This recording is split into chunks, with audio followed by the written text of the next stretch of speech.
fotos. Quiero darles la bienvenida. Si quieres, te la cita hasta acá, para que los últimos lleguen y ocupen la cita. Lady, ven, te presento, Lady. Esta foto viene para las carpetas. Miren la elegancia de carpeta, muchachos. ¿Sí? Quiero mostrarles presentarles a Lady. Lady es la mano derecha del padre y ha estado colaborando, reuniéndose con nosotros, tomando apuntes, preguntándome a mí cuál es la diferencia de un estudiante, de un lector, de un acólito, pero no me incomoda a mí. Todo esto, ella lo ha hecho. Los archivos. Y esto será prohibido, mira, ¿sí ven? Queremos unificar detalles que todos tengan la misma foto. Miren, ¿sí ven? Miren la belleza de carpeta, muchachos. Miren, yo le contaba a mi hijo y a su querida esposa Víctor, y a los que estaban ahora, que ya por lo menos que cambiaron al padre Luigi, que cambiaron a William, que cambiaron, ya tenemos un archivo. Ya hay unos archivos. Dios permita que el ofrecimiento de la oficina que nos valga la redundancia nos ofrece el Monseñor Germán Barbosa, allá en Suma, sea verdad, porque vamos a tener un archivador donde van a reposar estas carpetas, que esto es confidencial, ¿cierto? La visita, no permitimos que nadie coja una carpeta, porque pues aquí hay informes muy personales, la visita del psicólogo, la visita del trabajador social, y eso pues es privado. Martica, ¿qué hay? No te había visto, mija, ¿cómo vas? Bienvenida. Sí, muchachos, quería mostrarles las tarjetas y darle las gracias a Lady, que están personalizadas. ¿Esa nada la conocen?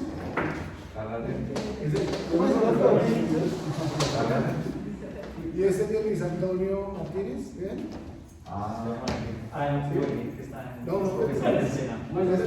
Esas carpetas solamente eran para mostrarlas, y quería presentarles a Lady. Lady, ellos son los estudiantes, ellos van a estar en camino a hacer diáconos permanentes. Por ahora son estudiantes, son laicos todavía, no han recibido la oración consacratoria por parte del obispo y la postración y los ornamentos. Entonces, cuando reciban ello, ya pasan a ser ministros de la iglesia, ministros ordenados de la iglesia.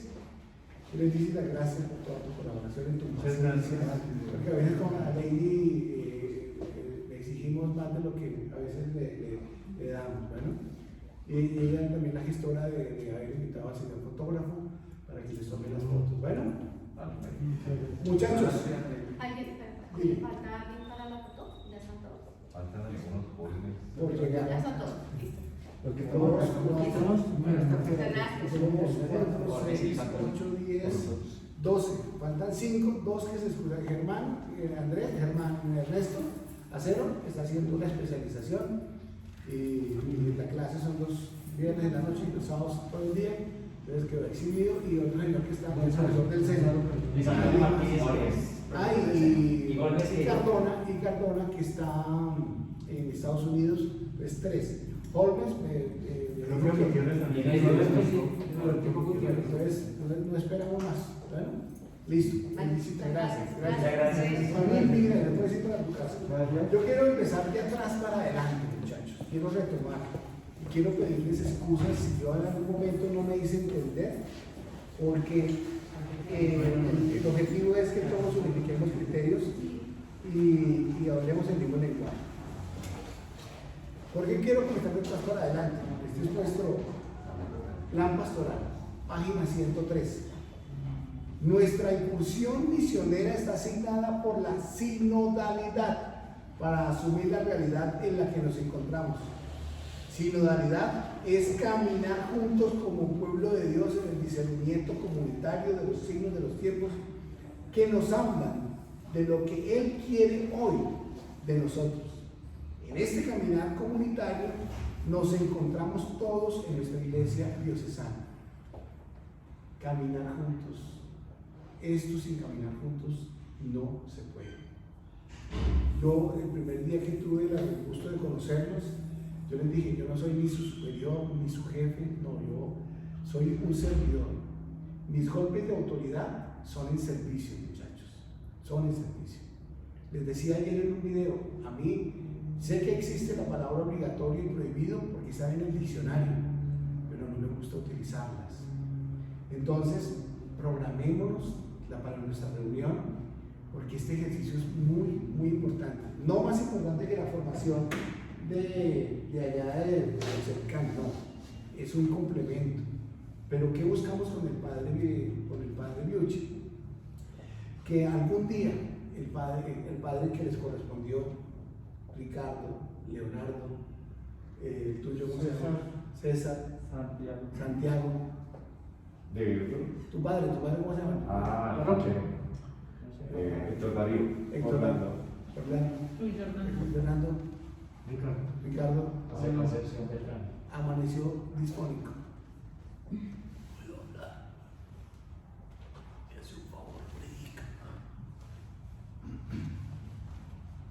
¿Qué vamos a hacer, muchachos? No sé ustedes cómo están en esta exhortación apostólica Evangelii Gaudium. Y específicamente en el número 2 que habla de la homilía. Habla de la homilía, cómo debe ser la preparación de la homilía. La homilía puede ser realmente una intensa y feliz experiencia del Espíritu, un reconfortante encuentro con la palabra, una fuerte y constante renovación de crecimiento. Es Dios quien habla al pueblo. ¿Ustedes sabían eso? Fundamento teológico. Cuando ustedes, hoy lectores, proclaman la palabra, sea la primera lectura, el salmo, la segunda, y cuando sean diáconos, el evangelio, no son ustedes, es Dios que le está hablando al pueblo. Es como una regadera que está empapando al pueblo de Dios y de la palabra de Dios. ¿Cómo debe ser la preparación de la homilía? ¿Cómo se debe manejar el contexto litúrgico? ¿Cómo debemos estar preparados? En el 147 dice: ante todo conviene estar seguros de comprender adecuadamente el significado de las palabras que leemos, su pronunciación, su vocalización. Esto no es molestar, muchachos. Esto lo dice el Papa Francisco. Nos pide que demos razón de ser, porque los feligreses son los hijos de Dios y necesitamos darles un mensaje contundente. ¿Qué dice este libro de cuánto debe durar una homilía? 7 minutos. ¿Cuánto? 7. 10 minutos. En 10 minutos uno tiene que resumir, pero tenemos que estar preparados, dar una zona, por eso tenemos que estar idóneamente preparados. Y otra cosa que yo quería comentarles a ustedes, muchachos: hace 4 años exactamente estábamos celebrando, estábamos gozosos con la venida del Papa. ¿Se acuerdan? Y la homilía para mí, todas las homilías fueron buenas, pero la homilía que hizo en el aeropuerto Olaya Herrera, el Papa para mí, William Abril, yo creo que debió haber hecho esa homilía e irse. ¿Saben de qué hablaba esa homilía? De que la iglesia no es un palo de esos que suben para que pasen los carros y se van. Usted sí puede pasar, usted sí puede trabajar, usted sí no. Pilas, muchachos, que nos quieran en nuestras parroquias. Si hay alguna persona que quiera leer, fórmenla. Si hay alguna persona que quiera cantar, fórmenla. No desechemos a nadie, por favor. No, nosotros tenemos que ser animadores. Esa es la función de un diácono, ser animador de almas. Y en nuestros presbíteros, por eso se les dice curas, son curas de almas. Nosotros le llevamos les animamos las almas para que el cura, a mí me encanta decirles cura, por ese don de la confesión, son curas de almas. El padre Ricardo es un cura de almas, el padre Leonardo es un cura de almas, el padre César es un cura de almas. Tus franciscanos, tus agustinos son curas de almas, curan el alma a través de la confesión. Nosotros las animamos, ¿ok? Y les voy a mandar dos afiches que he hecho, se los voy a mandar ahorita a nuestro WhatsApp. sobre la forma en que pide el Papa Francisco que prediquemos con patricia. Es un don del Espíritu Santo, es fuerza, es valentía, como predicaban los, sin miedo, muchachos, sin miedo. Bueno, y cuando se haga alguna observación, alguna corrección, sepamos a recibir, porque si la recibimos nosotros que somos diáconos, yo soy diácono y me dicen a veces, William, te excediste en tu gesticulación. Sí, Padre, listo, voy a trabajar sobre eso. William, mucho entusiasmo, listo, Padre, voy a trabajar sobre eso, ¿cierto? Entonces, hay que saber aceptar las observaciones que nos hagan. Y muchachos, ante el espejo, con un lápiz en la boca, ejercicios de vocalización. ¿Sí? Nosotros ya somos adultos. Yo, formarlos a ustedes, difícilmente lo podría hacer porque ya somos adultos. ¿Sí? Ya cada quien sabe cuáles son las falencias, pero de este grupo de seres humanos que están siguiendo a Jesús y quieren ser diáconos permanentes, tenemos que ser valientes, predicar con parecía. Bueno, ¿tienes alguna oración preparada? ¿Hago la oración yo? Listo, muy bien. Entonces, ahí sentaditos, quédense sentaditos. Vamos a extender nuestras manos, ¿cierto? Y principalmente quiero darle gracias a Dios por la presencia femenina en esta sala. Primero la de María y segundo la de nuestras esposas. Gracias por la salud. Gracias, Espíritu Santo, porque nos das estos talleres de formación que son serios, porque el proceso al cual estamos asumiendo son serios, porque el ministerio es serio, porque la iglesia es seria, porque tú eres serio, Jesús. Cada uno con su forma de ser, con su ánimo, con su alegría, con su fe, con su esperanza, con su caridad. Vive Jesús. Y no olvidemos que somos animadores de almas, somos puentes por los cuales pasa la gente a la sanación. Señor Jesús, gracias por este momento. Bendito seas porque nos volvemos a reunir. Gracias porque se pudo hacer la parte tecnológica. Gracias por este predicador nuestro hoy, Héctor Luis. Solamente vas a hablar tú, ¿cierto, Héctor Luis? Te pido a Jesús, le des tu espíritu, Señor, para que hable con parecía, con valentía, con fuerza. Gracias, Jesús. Gracias porque estamos como debemos estar siempre. No de corbata, pero siempre con una vestimenta digna para estar parados frente a tu pueblo. Porque como nos vean, nos tratan. Como nos vean, nos tratan, Señor. Estamos en una sociedad que nos exige por ser hijos tuyos, por ser ministros tuyos. Gracias, Dios. Bendito seas. Ayúdanos, Señor Jesús, a reconocer qué es eso que a veces nos aparta de ti, nos aparta de ser buenos predicadores. Hoy, Dios, el mundo no necesita muchas cosas, necesita testimonio y buena predicación. Buena predicación, Señor. Gracias, Dios. Gracias por nuestros hermanos que están ya terminando su proceso, como Robertico Gutiérrez. Lo pongo en tus manos, Señor Jesús, a Gonzalito, a Víctor Manuel. Señor Jesús, a Jorgito, si es tu voluntad, regálales el ministerio del diaconado permanente. Han esperado, se han preparado para que ellos, cuando sean diáconos, entiendan que esto no es un juego, esto es serio, y que cada vez que nos den la oportunidad de predicar y de proclamar el Evangelio, vamos a hacerte brillar a ti, Jesús. Y también te quiero pedir por nuestros hermanos que ya también terminaron sus estudios, nuestros hermanos lectores, por el chino Roberto, por Jaimito,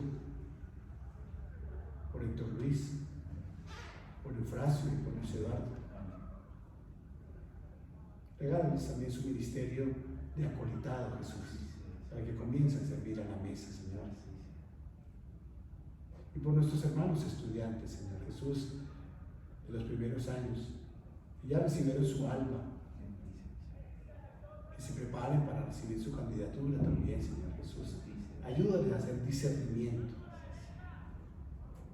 Y hoy, Señor Jesús, ponemos en tus manos especialmente a Héctor Luis, nuestro querido hermano que nos va a predicar, nos va a enseñar sobre los dogmas de María que hacen falta. Gracias por esta oportunidad. Vamos a aprender de tu mamá, de esta fe revelada que nos enseña la Iglesia. Dale tu espíritu para que nos hable, para que nos predique, para que nosotros mismos aprendamos. Te lo pedimos por tu Hijo, Jesucristo, que contigo es Dios y vive y reina por los siglos de los siglos. Amén. Muy bien. Buenas noches a todos. Buenas noches. Bueno, ya hace un mes Víctor nos hizo el favor de compartirnos a nosotros, iniciando el tema de los dogmas marianos.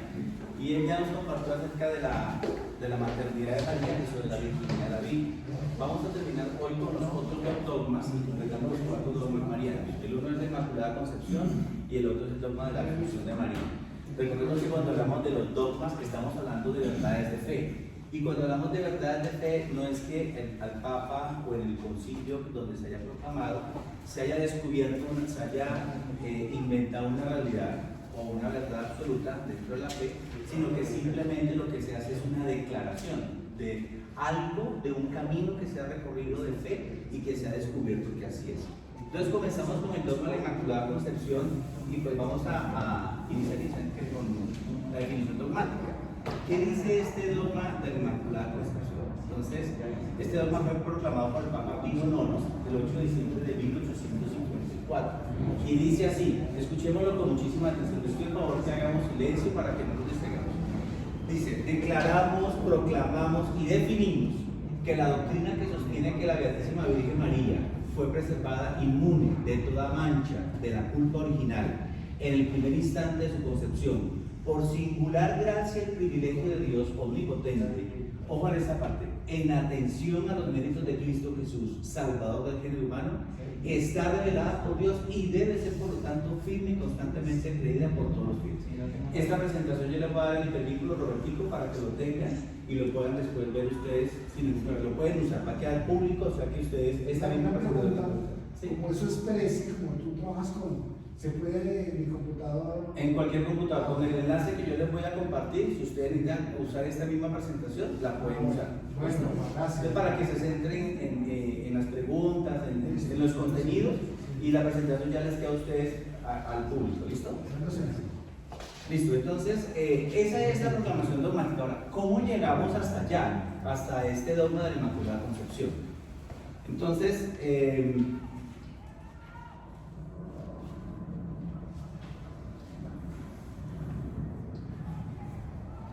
vamos entonces a mirar el desarrollo de este dogma. Comencemos por algunas dificultades que tenemos cuando hablamos de la Inmaculada Concepción. Sabemos que esta es la Inmaculada Concepción, sabemos de qué estamos hablando. Para que hablemos todos el mismo lenguaje, cuando hablamos de la Inmaculada Concepción, estamos hablando de María, que en el momento de la concepción de ella, es decir, cuando ella fue concebida en el vientre de Santa Ana, ella fue preservada del pecado original. ¿De acuerdo?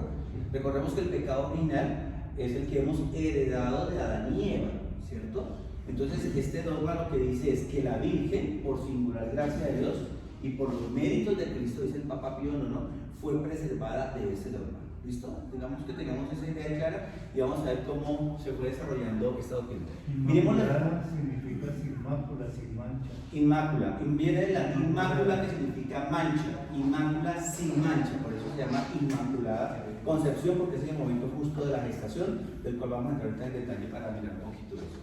Entonces, ¿cuáles son las dificultades que se tuvo con este dogma? La primera, la santidad única de Jesús. Cuando hablamos de María tenemos necesariamente que hablar de Jesús. Y en Jesús hubo un problema de tratar de identificar si Jesús era Dios o era hombre. Por eso inclusive surgieron ciertas herejías como el arrianismo, el nestorianismo, etc. Pero cuando se logró definir que Jesús es 100% Dios y 100% hombre, en ese momento ya la santidad de Jesús quedó resuelta. Los monofisistas, que eran los que decían que la naturaleza de Jesús era solamente humana, otros decían que la naturaleza de Jesús era solamente divina, pues tenían un problema para comprender el tema de la Inmaculada Concepción. ¿Por qué? Porque entonces no encontraban la santidad de Jesús por ningún lado. entonces mucho menos la de María. Entonces digamos que hay un primer problema. Otro problema que tenemos es la Universidad de la Redención. Es decir, Jesús a qué vino? A salvarnos a todos del pecado. La pregunta es, ¿y si María no tuvo el pecado original, de qué la va a salvar? Venga otra dificultad que tenemos ahí. Es decir, Jesús vino a salvarnos a todo el género humano, a todos los hombres. Pero ¿y si María fue preservada del pecado original, entonces María no fue redimida por Jesús? Ahí tenemos otro problema. Otra dificultad, faltaba desarrollar la doctrina del pecado original. Claro, Adán y Eva cometen el pecado original. ¿Y cuáles son las consecuencias del pecado original? Entonces, para unos teólogos, pues venía la muerte física. Para otros teólogos, la muerte segunda, que es la condenación eterna. Para otros teólogos, las consecuencias del pecado original era la concupiscencia. Para otros, la corrupción de la carne y la otra, la corrupción total. Hoy ya sabemos que las consecuencias del pecado original son dos: la muerte y la enfermedad. Porque antes de que Adán y Eva cometieran el pecado original, no existía la muerte. Ojo, no moría el hombre. Y no existía la enfermedad, ni siquiera una gripa, ni un COVID-19. Eso lo sabemos ahora, pero ellos en esta época estaban hasta ahora tratando de entender un poco. ¿Vamos hasta ahí bien? Listo. Si hay alguna pregunta, luego la resolvemos. Ahora, el tema de la concepción biológica. Hoy ya sabemos cómo nacen los niños. Hoy sabemos que el espermatozoide fecunda al óvulo, pero en esa época no.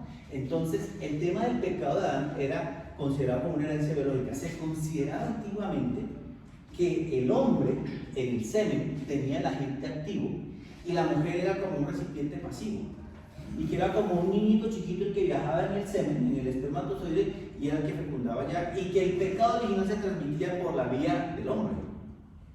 El tema biológico. Ojo, otro problema para poder llegar a este orden. Otro problema es lo que no se ha asumido, no se ha redimido, decía San Gregorio Nacianceno. Si Jesús hubiese nacido sin las consecuencias, ojo, ¿cuáles son las consecuencias del pecado original? La muerte. Listo. Súper, está enganchado.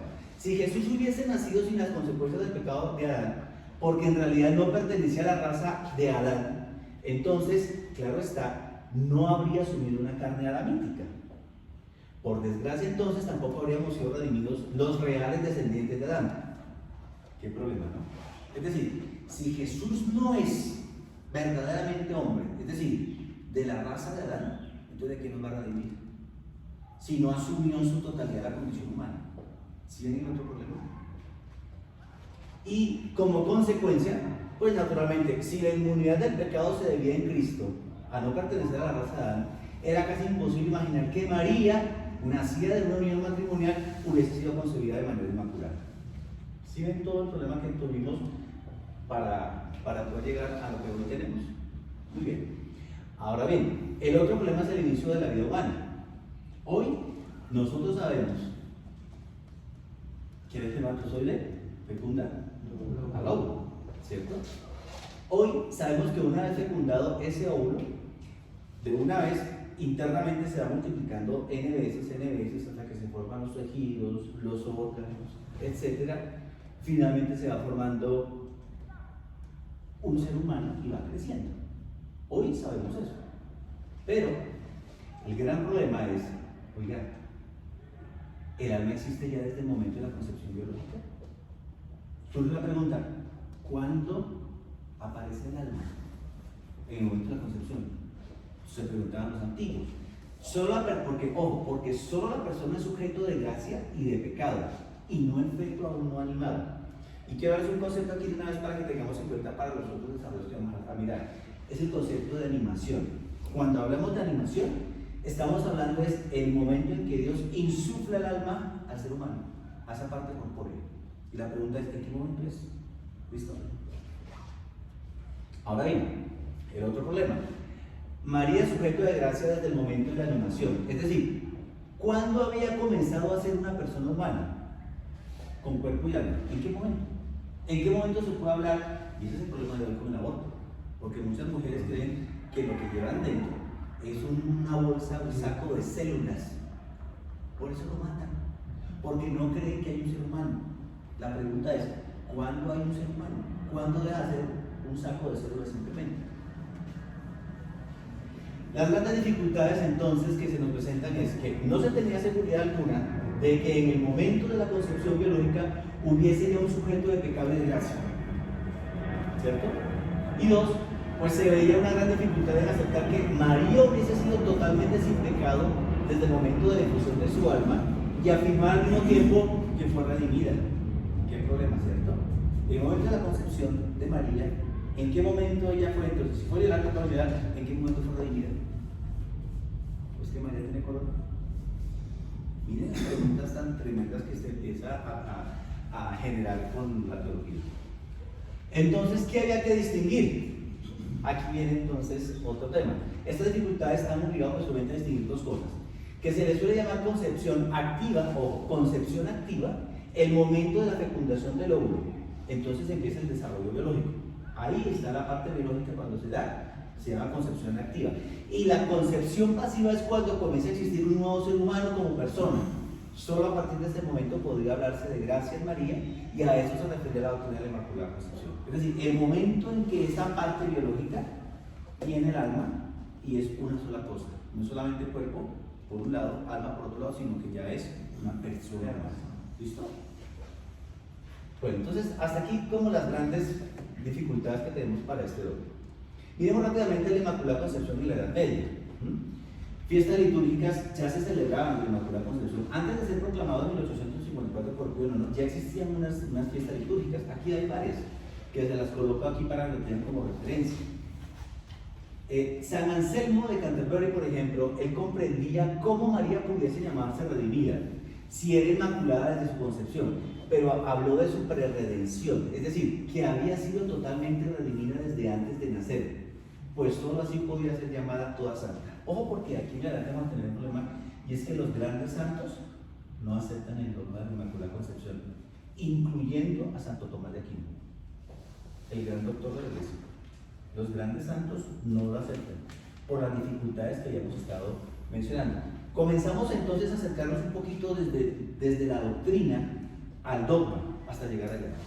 Su discípulo, el de San Anselmo, que se llama Admero, fue el primero en escribir un tratado sobre la materia. Abro comillas, dice: ¿acaso Dios no había podido conferir a un cuerpo humano el estar libre de todas picaduras de espinas, aunque hubiese sido concebido entre las espinas del pecado?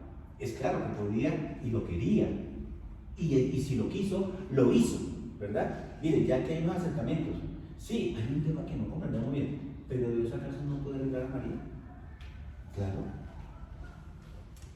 San Bernardo y San Pedro Lombardo, por ejemplo, ambos, ojo, estamos hablando de los grandes de la iglesia, ambos negaron la Inmaculada Concepción. Incluso el primero se opuso a la celebración de la fiesta en Francia, debido a las dificultades ya explicadas. San Alberto Magno y Santo Tomás también se oponen a esta doctrina, porque no ven cómo se puede salvar la universalidad absoluta de la redención en Cristo, ¿cierto? Sin embargo, no se oponen a que María haya sido purificada inmediatamente después de su animación. En concreto, Santo Tomás nos dice, abro comillas, ojo, de la santificación de la Beatísima Virgen, en cuanto hubiese sido santificada in útero, nada dice la escritura canónica, la cual no menciona ni siquiera su nacimiento. Pero, como dice San Agustín, razonablemente se argumenta que ha ascendido al cielo en cuerpo, lo que tampoco nos dice la escritura. Así también podemos argumentar razonablemente que haya sido santificada in útero. Guillermo, aquí ya comenzamos a aclarar el panorama. Con esos dos personajes, Guillermo de Guare y Juan de Escoto, la cosa se cambia porque miren la iluminación que les da el Espíritu de Dios a estos hombres. Fueron los primeros en distinguir entre la gracia preveniente y la gracia curante, y ambas como fruto de la redención. Les leo: en vista de la primera, o sea, la gracia preveniente, María fue preservada de todo pecado, ¿cierto? Gracias a los méritos de Cristo y en previsión de ellos, pero no lo fue del débito del pecado en cuanto a los descendientes de Adán. No hablan pues de que María hubiese recibido los dones preternaturales que se atribuían a la primera creación del hombre, ya que la Inmaculada Concepción es una gracia no de creación en Adán, sino de redención. En pocas palabras, hay una gracia preveniente y una gracia curante. La gracia preveniente es la que libraría a la Santísima Virgen María del pecado original, pero la gracia curante, es decir, las consecuencias del pecado original, ¿qué son cuáles? El pecado de la enfermedad, de esa no se libraría la Virgen. ¿Sí me hago entender? Miren, si ven esa solución tan bonita que el Espíritu Santo les inspiró a sus hombres. Gracia preveniente, gracia curante. Gracia preveniente, Dios libera a la Virgen previniéndola por los méritos de Cristo. Gracia curante, pero María se libró del pecado original, pero no de las consecuencias. O sea que María podía morir. Sí. ¿Podía enfermarse? Sí. Concilio de Trento, ya lo que hace redondear, no aprobó directamente esta doctrina, sin embargo, le abrió las puertas al definir la universalidad del pecado original, pero explicando que no era su intención afirmar lo de María. Eso quitó las últimas reservas a los teólogos. Es decir, en ese momento lo que permitió el Concilio de Trento es decir que la universalidad de la salvación es para todos, pero hay ciertas excepciones, como en el caso de María. Bueno, entonces, digamos que hasta aquí tenemos nosotros lo que es el dogma como tal desarrollado. Miremos.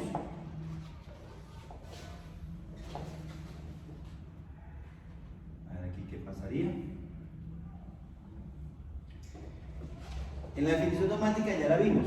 Vamos a ver entonces la explicación del dogma como tal.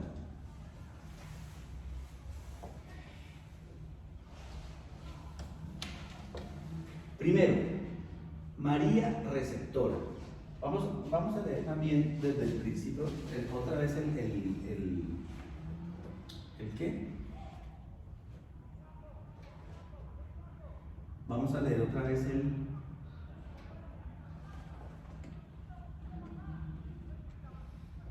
el dogma para que entendamos la explicación. ¿Alguien que lo lea, por favor, rápidamente?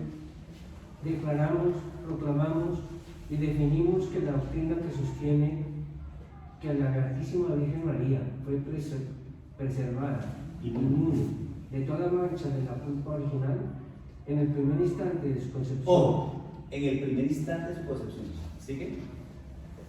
Por singular gracia y privilegio de Dios omnipotente. Ojo con esta expresión, por singular gracia de Dios. Sigue. En atención a los méritos de Cristo. Ojo, en atención a los méritos de Cristo. Sigue. Salvador del género humano. Está revelada por Dios y debe ser por tanto firme y constantemente creída por todos los fieles. Exacto. Miremos entonces. Primero, María como receptora. Se habla de María como persona receptora. Se le atribuye una gracia recibida. No es por virtud de ella, porque ella se lo ganó. Es una gracia, es un regalo, es un don. ¿Listo? Por singular gracia de Dios se califica la concepción inmaculada. Mire, este dogma, en el idioma original, en el español original, dice a Dios le plu. Aquí está en un idioma un poquito más moderno. Dice a Dios le plu, es decir, a Dios le dio la gana de hacerlo. Se califica la concepción inmaculada como una singular gracia y privilegio. Por lo mismo no se refiere al modo de santificación común a todos los cristianos. Es decir, María tuvo algo excepcional con este dogma. En virtud de los méritos de Cristo, ¿sí? O sea, no por ella, no por mérito propio, sino por Cristo. Y por último, inmune de toda mancha de pecado original. ¿Listo? Así a grandes rasgos, este es el dogma de la Inmaculada Concepción. Les tengo aquí un video que se los voy a dejar solamente si nosotros alcanzamos, porque tengo solamente 30 minuticos, ya me quedan 12. Y vamos con el siguiente dogma. Las preguntas las voy a dejar para el final. ¿Listo? Si quieren, tenganla en cuenta y al final de mi exposición de los 30 minutos, entonces ya ahí podemos hacer. Entonces miremos ahora el dogma de la Asunción de María. Alguien que me ayude a leer este dogma proclamado por el Papa Pío XII. ¿Quién lo lee, por favor? Después de elevar a Dios muchas y reiteradas preces y de invocar a la luz del Espíritu de la verdad, para la gloria de Dios omnipotente, que otorgó a la Virgen María su peculiar benevolencia para honor de su Hijo, Rey inmortal de los siglos y vencedor del pecado y de la muerte, para aumentar la gloria de la misma augusta Madre y para gozo y alegría de toda la Iglesia, con la autoridad de nuestro Señor Jesucristo, de los bienaventurados apóstoles, Pedro y Pablo, y con la nuestra pronunciamos, declaramos y definimos ser dogma divinamente revelado que la Inmaculada Madre de Dios y siempre Virgen María, terminado el curso de su vida terrenal, fue asunta en cuerpo y alma a la gloria del cielo. Bien, este dogma, en pocas palabras, lo que nos está diciendo es que María es la primera en recibir lo que todos esperamos recibir por la segunda venida de Cristo, que es que la resurrección. De manera anticipada, María recibe la resurrección de los muertos que esperamos todos. De María anticipada. Ahora, ¿cómo se dio esto? Pues vamos a tratar de entender un poquito más. Miremos el desarrollo de esta doctrina. Ojo, porque aquí el tema de la asunción de María está muy ligada al tema de la muerte de María también, ¿sí? Que también está ligada a la muerte que nosotros vamos a tener como tal y al tema mismo de la resurrección. Por eso vamos a mirar el tema de la muerte y el tema de la asunción mezclados dentro de este desarrollo como tal. Entonces miremos la muerte de María en los padres latinos. ¿Cuál fue la concepción que se tuvo, que ellos tuvieron? Bueno, primero, ninguno de los padres latinos niega la asunción. Ninguno. Pero tampoco aporta nada para ninguno niega el tema de la muerte de María, pero ninguno aporta algo para el tema de la asunción, para ese dogma. ¿Listo? Es lo primero que tenemos que decir con respecto a los padres latinos. San Ambrosio en Milán, por ejemplo, él dijo que, comillas, pero si moría con su hijo, sabía que habría de resucitar con él, pues no ignoraba el misterio de haber engendrado al que había de resucitar. Vemos que aquí hay como un acercamiento, ¿verdad? San Agustín, él decía, comenta el por qué Jesús, desde la cruz, encargó su madre al discípulo. Él dice, confía a su madre al discípulo, pues debía morir antes que su madre, aquel que debía resucitar antes que su madre muriese. Y en otro lugar, San Agustín dice, María, hija de Adán, murió a consecuencia del pecado. Adán murió por el pecado, y la carne del Señor, nacida de María, murió para destruir el pecado. Mira, hay una aproximación mucho más bonita en San Agustín. Miremos entonces, sigamos con los padres griegos, sobre el tema también de la muerte, a ver qué pensaban ellos.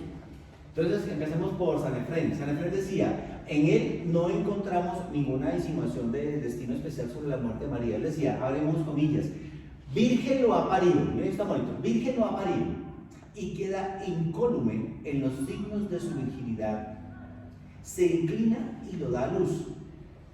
Y así, virgen lo levanta y lo alimenta con su leche. Y ella es virgen y así muere, sin que sean rotos los sellos de su virginidad. Bellísimo, ¿no?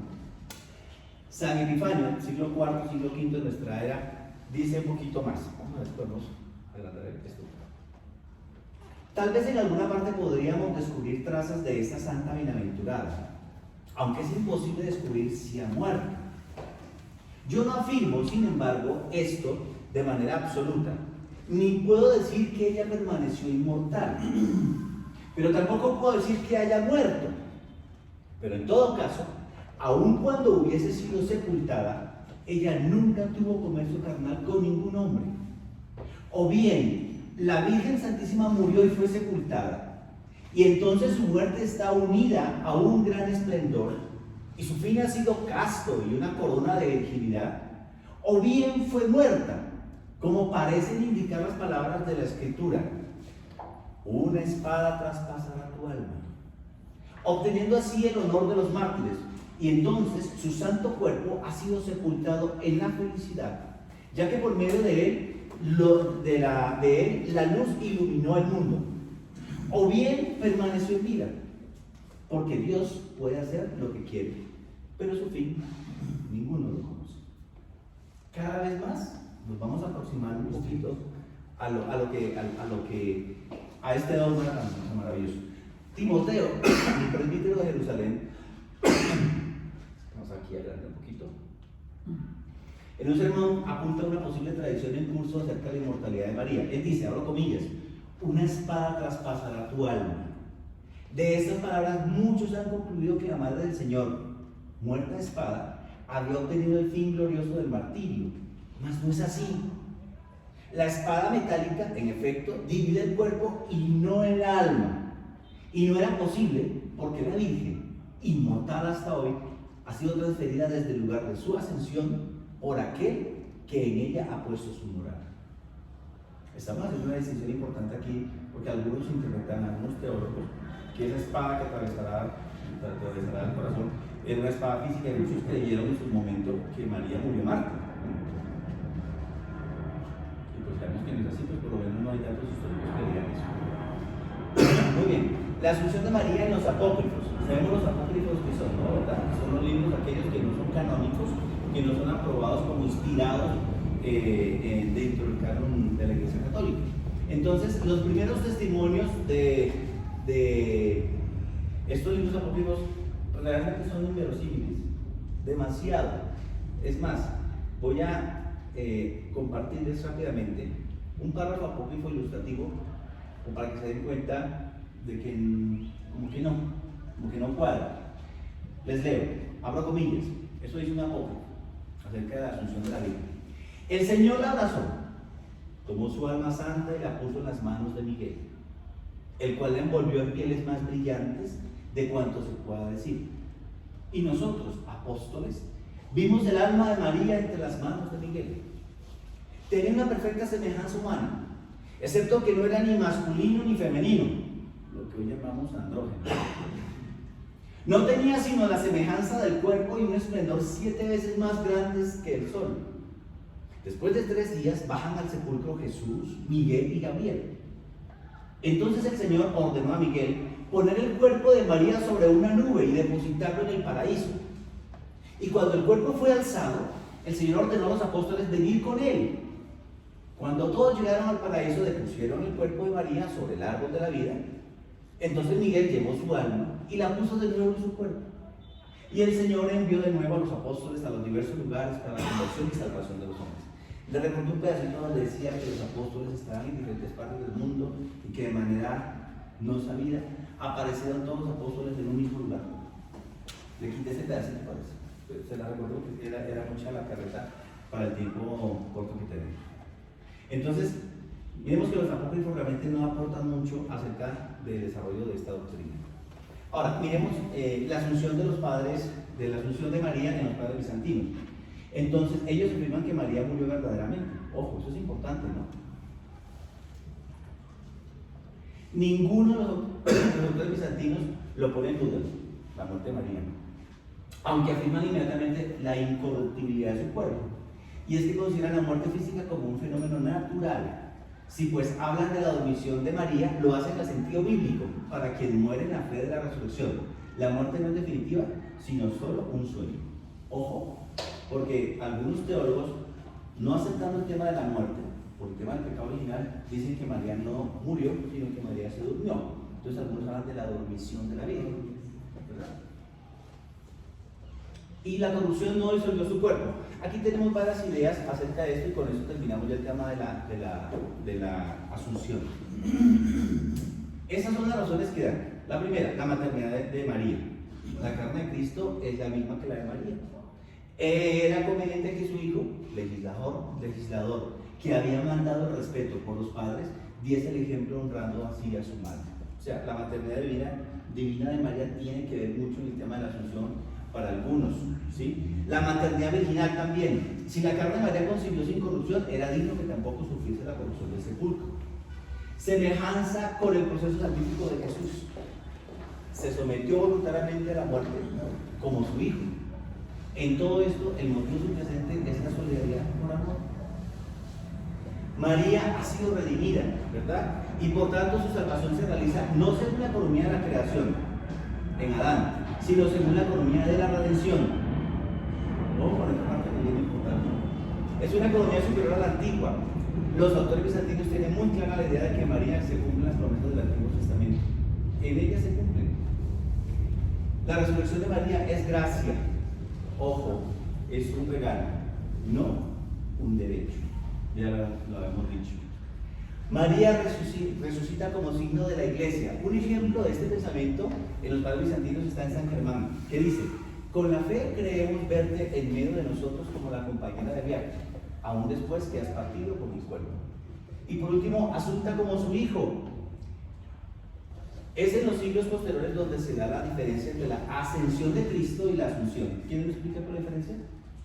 La ascensión. Cristo con su propia autoridad y poder. ¿Y la asunción? Exacto, esa es la diferencia, ¿de acuerdo? Pero antiguamente se utilizaba una palabra para los dos, analepsis. ¿Listo? Y aquí con esto terminamos entonces la explicación de los dos dogmas. Me quedaron 4 segundos. 29, ¿qué dice ahí? 29, ¿cuánto qué dice ahí? 29 minutos 58 segundos. Por 2 segundos, ahí quedamos. ¿Listo? Entonces, terminamos aquí la exposición de las dos normas, 30 minutos hablados, y ya pues damos paso a preguntas y respuestas. Si las hay.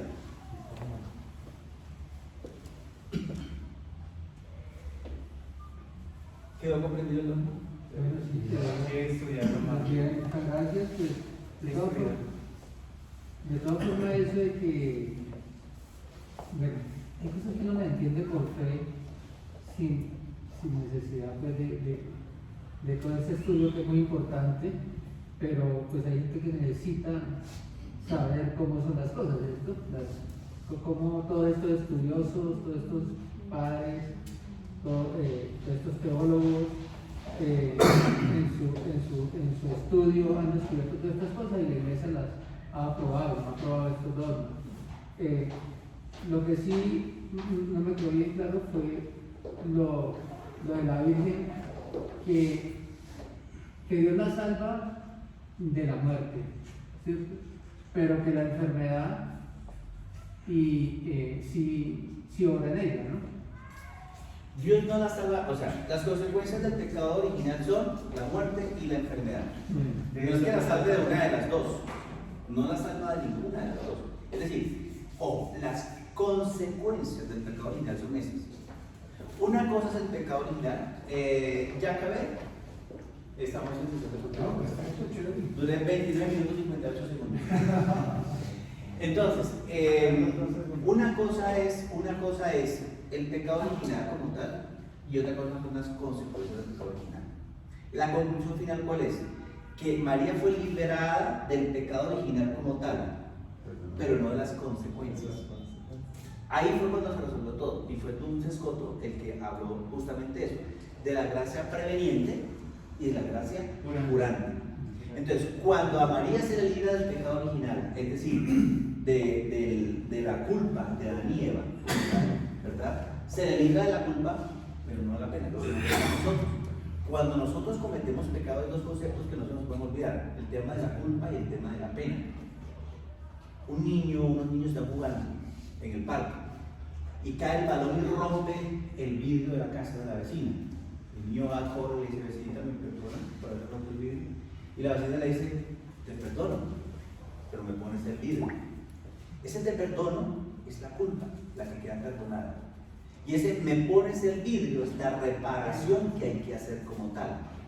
María fue liberada de la culpa del pecado original, pero no de sus consecuencias. Por eso es que María muere.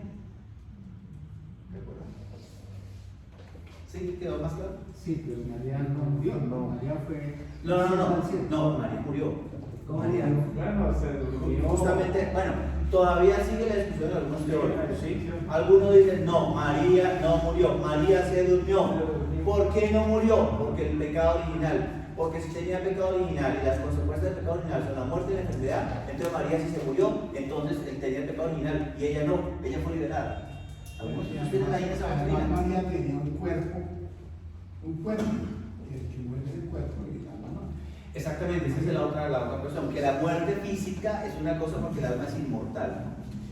Esa discusión muy prácticamente muy práctica la tomó el padre Llano en la Javeriana una vez que justamente estaban comentando el mismo tema.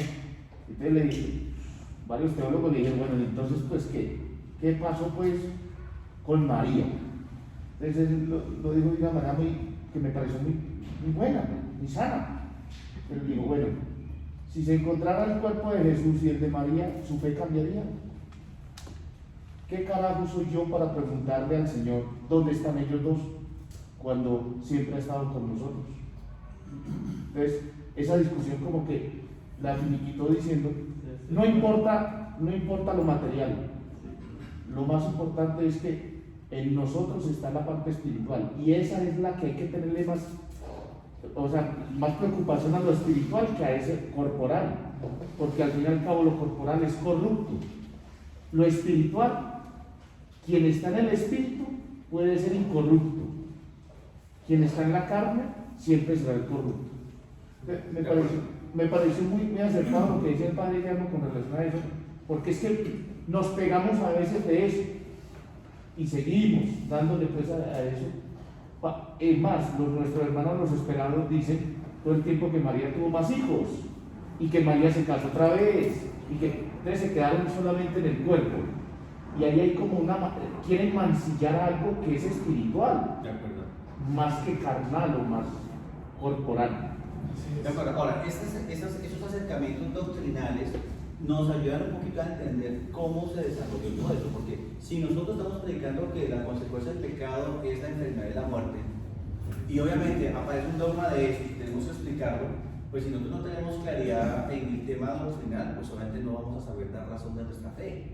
Y nuestra misión como diáconos es saber dar razón de nuestra fe. Hay que tenerlo muy claro, muy claro. Y con la alegría.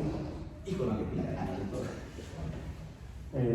Yo estoy, uno mira la figura de la Virgen María y es una figura con todo lo que se ha mirado más cercana, en el sentido de que muchas veces se puede generar como esa doble división, esa dicotomía, como la Virgen fue ascendida, o bueno, la asunción fue ese pecado original, entonces como que hay una idea, a veces que puede ser una idea imaginaria, de que entonces ella fue un ser distinto a la condición humana.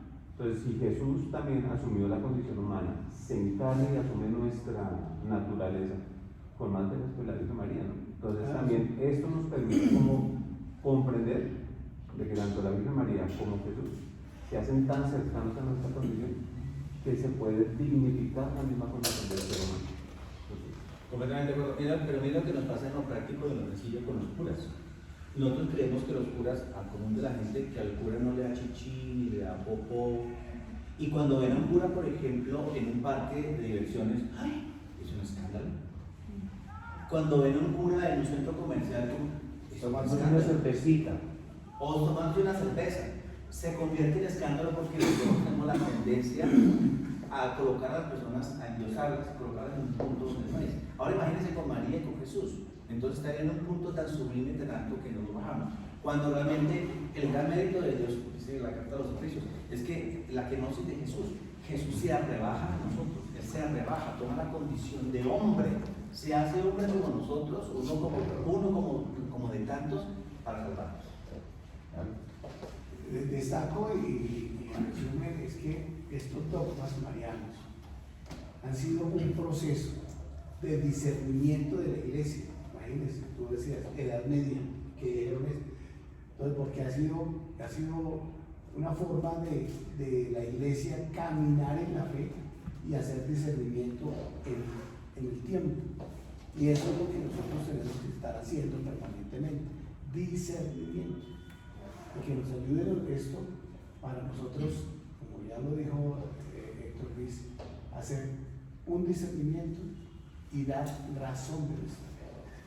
Y nosotros nos quedamos básicamente con lo que aprendemos y no profundizamos y no leemos. Y qué bueno que traigas al Padre Llano acá, porque es que hay que acudir a los teólogos. En la parroquia de quien está, ¿cómo es que se llama? El Alberto Múnera y Alberto. Vayamos a escuchar las predicaciones que están, van aquí, el padre Gilberto, Alberto Múnera y Alberto Parra. Vamos a escuchar, no nos quedemos siempre con lo que Poquito que aprendemos o mucho que aprendemos. Este ejercicio se trata de eso, de que todos tengamos la fortaleza de predicar con parresía, con fuerza, y no tengamos miedo. ¿Saben por qué? Porque esto es del Espíritu, muchachos.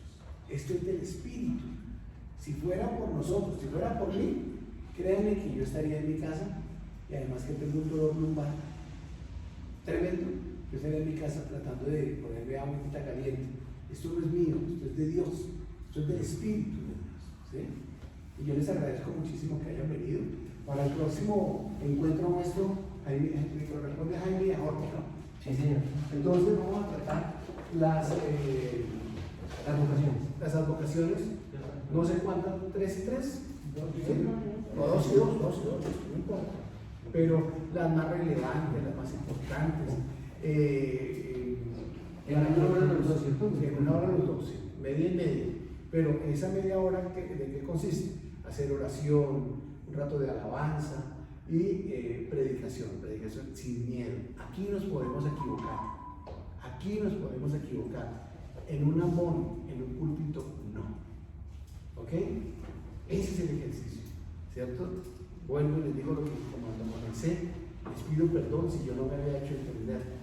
El hecho es de que le perdamos miedo a hablar en público, que los que tienen la posibilidad de manejar sistemas hagan presentaciones, perdamos el miedo, frescos, y que asumamos también la responsabilidad de sintetizar, de resumir, porque una homilía más de 15 minutos, eso es complicado, mantener la atención de las personas, ¿no? Y nosotros tenemos que hacer que las personas digan lo siguiente. Eso es un ejemplo. Va a predicar hoy en abril. Chévere, va a predicar. Ese señor que no se le entiende. Ese señor que habla entre los dientes. Que toca concentrarse para poderle entender. No pueden decir eso estos futuros diáconos de la Santa Iglesia Católica de la diócesis de Bueno, yo quiero agradecerle la presentación que hizo también, muy buena. Nos hizo recordar cosas de la iglesia, muy bien fijada. O sea, veo allí el trabajo, la investigación y la sapiencia. Yo le agradezco. Bueno, gracias. Entonces faltaron Germán Ernesto, los hermanos mayores, Germán Ernesto y Rosalito. Bueno, ya llegará Rosalito de Estados Unidos. De primer año, Luis Antonio y Jorge. Hola, no, ¿quién es? Antonio nomás. Chino, me van a hacer ya para la foto, papá. Pero gracias por haber venido. Bien, gracias por haber venido y ese esfuerzo que hiciste. Listo, perfecto, muy bien. Miren, entonces sigamos reuniendo acá. Yo estoy orando algo, porque los viernes veo que tienen catequesis, que el padre les pidió. Entonces vayamos haciendo un discernimiento si nos reunimos o un lunes que no hay actividades en la parroquia, pero sí tenemos la actividad, y así una horita, respetemos y seamos respetuosos. Te agradezco muchísimo que hayas cumplido. Son 8:02, muchachos. Siempre los citaré a las 6:50 para arrancar a las 7. ¿Cierto? Ya conozcan mi metodología. 6:50 para charlar, para la cosa, molestar, reírnos, ¿cierto? Y arrancar a las 7 y terminar a las 8. ¿Les parece? ¿Sí? Entonces nos seguimos reuniendo acá. Y la próxima vez, Jorgito y Jaimito, ya todos terminamos, todos faltan de primero, ¿cierto? Ya empezamos a visitar ustedes. De la próxima reunión, Entonces, de la próxima reunión, entonces ya empezamos a combinar. Por ejemplo, Roberto con su merced. Que Roberto, que ya está adelante, nos vayan llevando. Héctor Luis con su merced, y así, con Eufrasio, con Germán Andrés. ¿Sí? Que nos empecemos y vamos bien, muchachos. Vamos bien. Las reuniones han sido fuertes. Lamentamos muchísimo la enfermedad de Monseñor, que va mejor, pero no está al 100%, y eso enlentece las decisiones, porque ya quisiéramos dar a las noticias, pero seguimos orando, Robertico, porque queremos que reciba la ordenación, tú, Víctor, Jorgito y el chino Gonzalito, ¿bueno? Yo solo tengo todavía tengo una duda grande, que cuando con Víctor preparamos los temas, nos surgió la duda si esto era una homilía, una exposición. Entonces nosotros le apostamos a hacer una exposición. No, estuvo bien, Entonces, todos estuvieron bien. Porque es una homilía distinta, ¿no? Sí. Valga la aclaración. Esto es un ejercicio de predicar y hablar en público. Predicar y hablar en público, que perdamos el miedo. ¿Sí? Y por lo menos, cuando tengamos algo que opinar, como tú lo haces, citas al Padre Llano, hagámoslo fresco. Aquí nos podemos equivocar. Y cuando si hay algún presbítero, 2, 3 que vengan, frescos, tranquilos. Ellos también estuvieron en formación, no se preocupen. Bueno, y lo que les dije a ustedes de la disponibilidad de los padres, ellos también enferman. Se aparecen disfónicos. Y le dicen, mire, lea la homilía, léala, pero bien leída, maestro, con puntuaciones, otra cosa, porque si no se cambia el sentido de las palabras. Bueno, listo. El mensaje. Listo. Entonces, yo quiero pedirle por favor a mi hermano Víctor que hagas una oración final y ahí sentaditos, tranquilos, relajemos. Gracias por haber venido así elegantes, bonitos, entiendo tu trabajo, Chinazo, pero procurar venir business casual, o sea, sport elegante, no corbata, ¿cierto? Estamos aprendiendo. Cuando en la reunión con el obispo, muchachos, procurar no corbata, sino elegante, como nos vean, nos tratan. Cuando ya que tienen alma, el alma, jamás en una bolsa de cafán, jamás, ni con subsidio, nada, nos llevamos en una maletita, bien digno, bien enfocados. Chévere, como los vean, los tratan. Bueno, adelante, Víctor Manuel, por favor. Señor Jesús, te damos gracias por este encuentro esta noche. También te damos gracias por habernos iluminado y aclarado dudas y haber entendido cosas que realmente no se han entendido fácilmente. Señor, en tu presencia y la de Mamá María, gracias, porque realmente tú has hecho unas obras maravillosas en nosotros. Como tú dijiste, amado Jesús, cuando elegiste a los apóstoles, tú elegiste también a tu iglesia. Y este camino es el llamado que Él nos hace, no para todos, como tú dices. Lo mismo el matrimonio no es para todos. Son dones que tú nos regalas. Gracias por ese don que tú nos permitiste estar y poder llegar a tus pies, a ser siervos tuyos, a ser esos orientadores, a ser esos guías que tú siempre pides, a pesar de que somos humanos, nos equivocamos, pero tú, por medio de tu Espíritu, nos refuerza, nos fortalece y nos da la sabiduría de poder seguir adelante. Y se lo pedimos con la oración que tú nos enseñaste y digamos todos. Padre nuestro que estás en el cielo, santificado sea tu nombre. Venga a nosotros tu reino. Hágase tu voluntad en la tierra como en el cielo. Danos hoy nuestra pan diario. Perdona nuestras ofensas, como también nosotros perdonamos a los que nos ofenden. No nos dejes caer en tentación. Líbranos del mal. Y a ti, Mamita María, Madre de Dios, Madre nuestra, te regalamos esta flor esta noche y te salvamos diciendo: Dios te salve María, llena eres de gracia, el Señor es contigo. Bendita tú eres entre todas las mujeres, y bendito es el fruto de tu vientre, Jesús. Santa María, Madre de Dios, ruega por nosotros pecadores, ahora y en la hora de nuestra muerte. Amén. El Señor esté con ustedes. Y con tu espíritu. Queridos hermanos, a cada oración repiten amén. Amén. El Señor los bendiga y los guarde. Amén. Que el Señor haga brillar la luz sobre ustedes, sobre sus hogares, sobre sus vecinos, sobre Carlos Alberto Bernal, que sigue enfermito y permanezca para siempre. Amén. Que el Señor nos proteja, nos regale su espíritu, para que nos convenzamos que esto no es nuestro, esto es del espíritu. Y tenemos que ser valientes, tener fortaleza y predicar y hablar con parresía.